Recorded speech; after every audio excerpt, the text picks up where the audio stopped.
Olá, que bom estar aqui novamente com você nesse canal que é uma bênção da Primeira Igreja Batista em Parque União. Desde já vou pedir que você curta a nossa página no Facebook, acesse e se inscreva no nosso canal do YouTube e acesse o sininho de notificações para todas as vezes que tivermos uma celebração ou uma videoaula como essa, você possa ser notificado. Hoje nós estamos aqui para dar sequência a uma série de estudo baseado no livro de Eclesiastes. Hoje com o tema O Sábio, o Rei, a Vida e as Obras do Deus Vivo. E também tem um texto base, em Eclesiastes 8, do 1 ao 17. Quando nós começamos a falar sobre sabedoria, sobre vida, sobre reinado, sobre as obras de Deus, nós pensamos também como é essa vida que nós vivemos, né? Ela é muito paradoxal, ou seja, cheia de contradições. A nossa agenda tem as suas contradições. Por quê? Nós planejamos algo, mas não temos certeza se vamos cumprir aquilo que nós agendamos, não é mesmo? Eu costumo dizer assim, planeje-se, mas não abra mão do improviso. Mas pela fé, nós cremos que vamos cumprir a agenda, se Deus assim o permitir. A vida é paradoxal, as suas contradições, não é mesmo? Por exemplo, alegria, tristeza, dúvida, fé, derrotas, algumas conquistas, desânimo, esperança, morte e vida. São algumas contradições que nós temos que viver no nosso dia a dia como ser humano. E o que prevalece na sua vida dentro dessas contradições? Vida, morte, alegria, tristeza, esperança, desânimo. São as contradições da vida que nós vamos perguntando. Daí o sábio faz as suas perguntas, não é mesmo? Vamos começar pelo sábio. Quem é como sábio? Quem é como sábio? E quem sabe a sua interpretação das coisas? Vamos lá, nós estamos no capítulo 8 de Eclesiastes, versículo 1. A sabedoria faz reluzir o rosto de uma pessoa e muda a dureza do seu semblante. Quando nós falamos de sabedoria, é interessante definirmos algumas coisas. Por exemplo, a diferença de inteligência e sabedoria. Inteligência é a capacidade de resolver problemas. E sabedoria é a capacidade que nós temos de evitar o problema.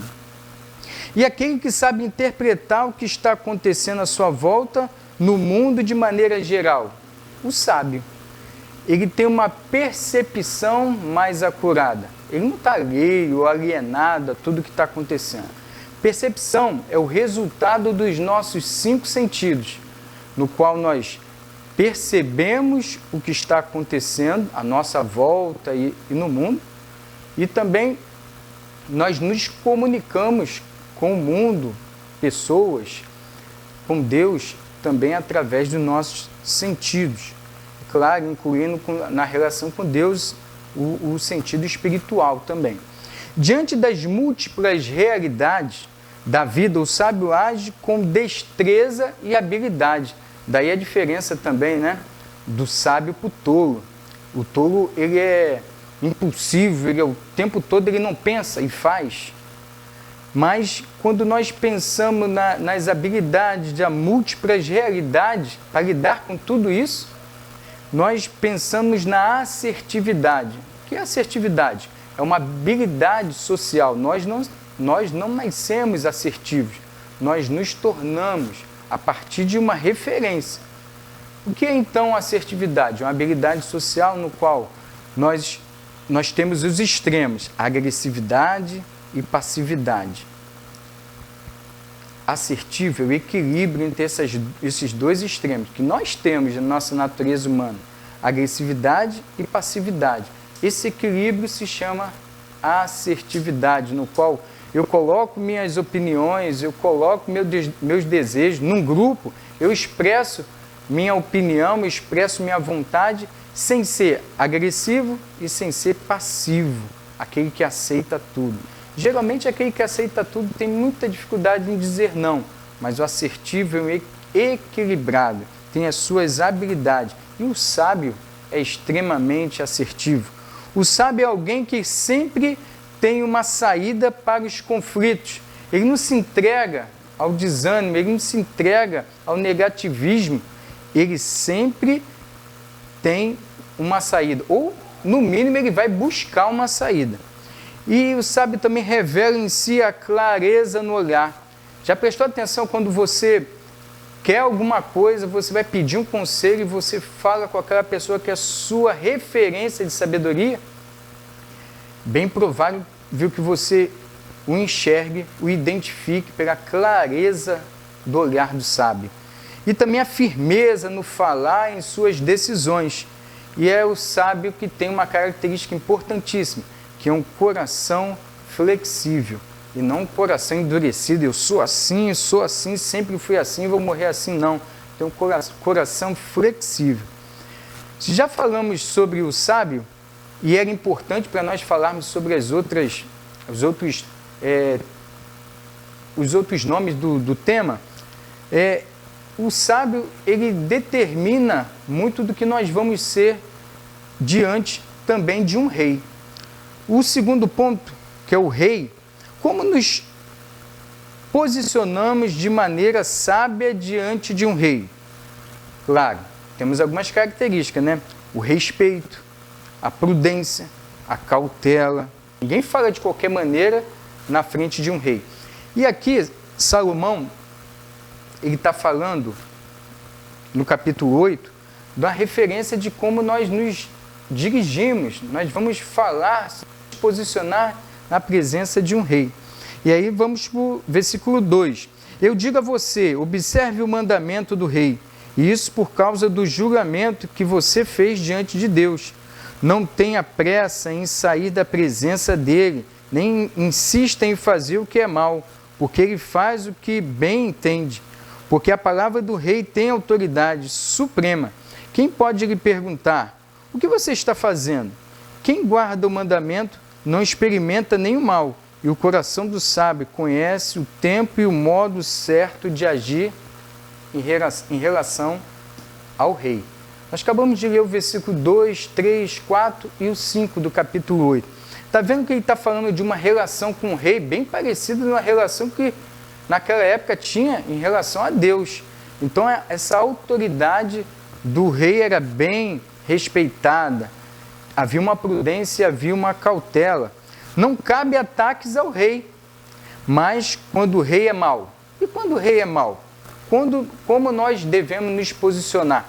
E aqui nos dá uma ênfase muito grande, já que Salomão está falando naquela época, quando nós nos posicionamos diante da presença do rei. Hoje, quanto mais aqui no nosso Brasil, nós não seguimos um regime monárquico, né? Então nós temos um outro sistema de governo, que é presidencialista. E as outras autoridades também, até nas autoridades eclesiásticas, né? No nosso meio, né? De igrejas, quanto mais nós de igrejas evangélicas, né? Como se portar diante de um rei mau ou de um rei bom? Sabe conviver com um rei brando e com um tirano, um extremo e outro. Nós devemos saber nos comportar. Nós temos a ideia de uma referência muito grande de um líder que estava em outro reino. O rei não quer dizer que era bom ou era ruim, ele respeitava, tinha cautela e orava também pelo rei. Olha a diferença, né? Nós já falamos sobre o sábio que tem sabedoria na posição, se posicionando na presença de um rei, sobre a vida, que é o terceiro ponto. E aí, de 6 a 9 ainda do capítulo 8. Porque é um tempo e um modo para todo propósito, porque é grande o mal que pesa sobre o ser humano. Ninguém sabe o que vai acontecer, pois quem poderá lhe dizer o que vai acontecer? Não há ninguém que tenha domínio sobre o espírito para o reter, nem tampouco quem tenha poder sobre o dia da sua morte. Não há como escapar deste combate, e a maldade não poderá livrar os que a praticam. E ainda no versículo 9, Tudo isso vi quando comecei a pensar no que se faz debaixo do sol. Essa última frase tem muito a ver com o nosso tema, né? Debaixo do sol. A vida é repleta de desigualdades, nós já sabemos disso. Desde criança nós vamos buscando o amadurecimento, que temos altos e baixos, faz parte, né, da vida. Não sabemos como será exatamente o futuro, porque, olha, nós, às vezes, temos um pensamento, por usurpação, pensar que temos o controle de tudo. Mas Salomão vai nos exortando, vai nos trazendo a memória que nós não temos o controle de tudo. Quem tem o controle de tudo é o nosso Deus, mas nós não temos. O controle da vida não pertence ao homem, não tem domínio das variáveis que compõem a vida. Logo vem circunstâncias, adversidades contrárias, e o barco que navegava no vento de popa, e agora? Olha as adversidades. Não temos domínio das variáveis que acontecem e interrompem nossas agendas tão planejadas. E as contradições do justo e o ímpio. No versículo 11 e 13, diz assim: como não se executa logo a sentença contra uma obra má? O coração humano está inteiramente disposto a praticar o mal, ainda que o pecador faça o mal 100 vezes e a vida dele se prolongue, eu sei que com certeza tudo correrá bem para os que temem a Deus. Mas nada correrá bem para o ímpio, e ele não prolongará os seus dias, será como a sombra, visto que não teme a Deus. Aparentemente, nós podemos até pensar que o ímpio está tendo algum tipo de vantagem em suas obras más, vendo o justo sofrendo e o ímpio vivendo de uma forma melhor, morrendo com aplausos. Mas a justiça divina parece demorar. No entanto, mais cedo ou mais tarde, ela vem com a sua extrema força. Por isso que nós não devemos ficar preocupados com o progresso aparente do ímpio, o seu consumo, aquilo que ele aparentemente prospera, e o justo às vezes só sofrendo. A justiça divina, ela mais cedo ou mais tarde, ela se concretiza. Seguindo adiante, no versículo 15, Salomão, diante das contradições, exalta a alegria e a leveza da vida. Vamos para o versículo 15? Por isso exalta a alegria, porque para o ser humano não há nada melhor debaixo do sol do que comer, beber e alegrar-se. Por isso a acompanhará no seu trabalho e nos dias da vida que Deus lhe dá debaixo do sol. Olha a diferença de nós não nos preocuparmos com o progresso do ímpio aparente e nós vivermos uma vida alegre, jubilosa, nos alegrando, comendo, bebendo do melhor da terra, naquilo que nós podemos e temos responsabilidade para ter, do que ficar prestando atenção no que o ímpio deixa de fazer ou faz. Porque a vida pode ser mais leve, bem mais leve, e não precisa ser tão tensa e tão dentro de um contexto de ansiedade. Diante das contradições, exalta a alegria e a leveza da vida. Por último, as obras de Deus. Versículo 16 e 17, que nos aponta o seguinte: quando me dediquei a conhecer a sabedoria e a ver o trabalho que há sobre a terra, pois nem de dia nem de noite se consegue conciliar o sono. Contemplei toda a obra de Deus e vi que o ser humano não pode compreender a obra que se faz debaixo do sol. Por mais que se esforce para descobrir, não a entenderá. E ainda que o sábio diga que conseguirá conhecê-la, nem por isso a poderá achar. Nós vemos que o sábio, por mais que ele se esforçasse, olha que se esforçou bastante, ele não conseguiu compreender todas as coisas, porque isso está nas mãos poderosa no controle das mãos poderosas do nosso Deus. Por acaso a criatura pode compreender seu Criador? Claro que não, né? O sábio presenciou injustiça, contradições, ódio, morte, amor, sabedoria. Tentou conhecer todas as coisas, mas percebeu que todas as coisas pertencem a Deus, as obras de Deus. Deus sonda todos os corações, sonda todas as coisas, mas não pode ser sondado. O homem tenta construir o seu futuro, que ainda não é, mas Deus sempre tem o poder para realizar e como realizar, porque tudo está no controle de suas mãos. Nós vimos ao longo do estudo o sábio, como ele se comporta na presença, se posiciona, né, na presença do rei. Vimos as contradições da vida, que logo nós não temos o controle das tremendas variáveis que se apresentam ao homem no seu dia a dia e as obras das mãos de Deus.